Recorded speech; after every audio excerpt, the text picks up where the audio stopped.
جی بسم اللہ الرحمن الرحیم السلام علیکم ورحمۃ اللہ وبرکاتہ۔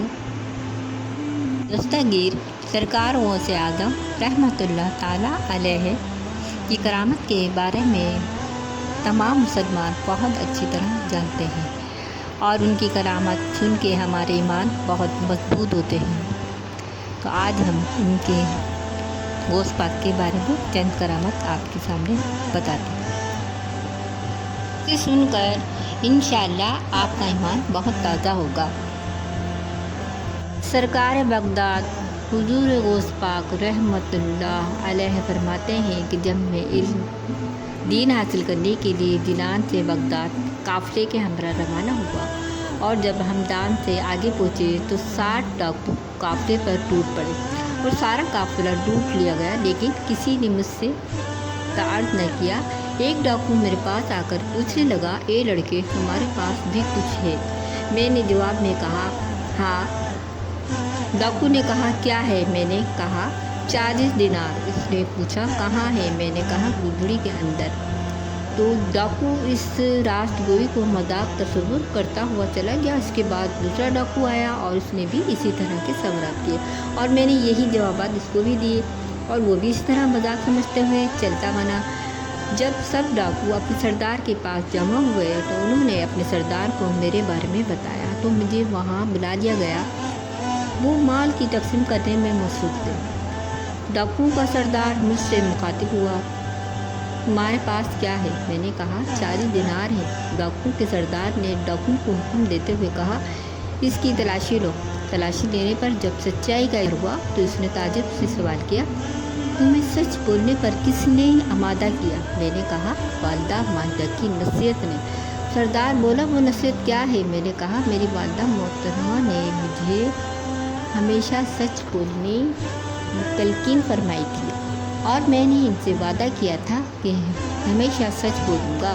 تو ڈاکو کا سردار کہنے لگا، یہ بچہ اپنی ماں سے کیے ہوئے وعدے سے منحرف نہیں ہوا اور میں نے ساری عمر اپنے رب عز و جل سے کیے ہوئے وعدے کے خلاف گزار دی۔ اسی وقت وہ ان 60 ڈاکو سمیت میرے ہاتھ پر نائب ہوا اور قافلہ کا لوٹا ہوا سارا مال واپس کر دیا۔ سبحان اللہ۔ ولی میں یہ تاثیر دیکھی، نگاہ ولی میں یہ تاثیر دیکھی، بدلتی ہزاروں کی تقدیر دیکھی۔ ایک بی بی سرکار بغداد رحمۃ اللہ تعالیٰ علیہ کی خدمت میں اپنا بیٹا چھوڑ گئی۔ اس کا دل حضور سے گزیدہ ہے۔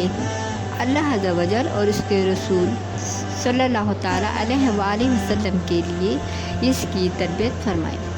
آپ نے اسے قبول فرما کر مجاہدے پر لگا دیا اور ایک روز ان کی ماں آئیں، دیکھا لڑکا بھوک اور شب بیداری سے بہت کمزور اور زرد رنگ کا ہو گیا ہے اور اسے جو کی روٹی کھاتے دیکھا۔ جب بارگاہ اقدس میں انہیں حاضر ہوئی تو اس نے دیکھا کہ آپ رحمۃ اللہ تعالیٰ علیہ کے سامنے ایک برتن میں مرغی کی ہڈیاں رکھی ہیں جسے حضور رحمۃ اللہ تعالیٰ علیہ نے تناول فرمایا تھا۔ عرض کی، اے میرے مولا حضور، تم مرغی کھائیں اور میرا بچہ جو کی روٹی۔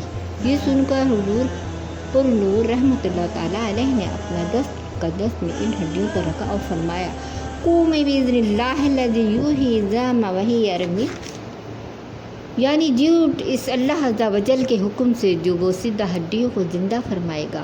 یہ فرمانا تھا کہ مرغی فوراً زندہ صحیح سالم کھڑی ہو کر آواز کرنے لگی۔ حضور اقدس رحمۃ اللہ تعالیٰ علیہ نے فرمایا، جب تیرا بیٹا درجہ تک پہنچ جائے گا تو جو چاہے کھائے۔ سبحان اللہ۔ سیدنا غوث پاک رحمۃ اللہ تعالیٰ کی خدمت میں ایک شخص حاضر ہوا اور عرض کرنے لگا،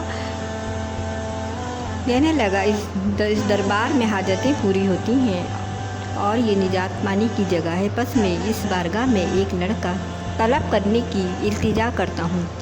تو سرکار بغداد حضور غوث پاک رحمۃ اللہ تعالیٰ علیہ نے ارشاد فرمایا، میں نے اللہ عز و جل کی بارگاہ میں دعا کر دی ہے، اللہ عز و جل تجھے وہ چیز عطا فرمائے گا جو تو چاہتا ہے۔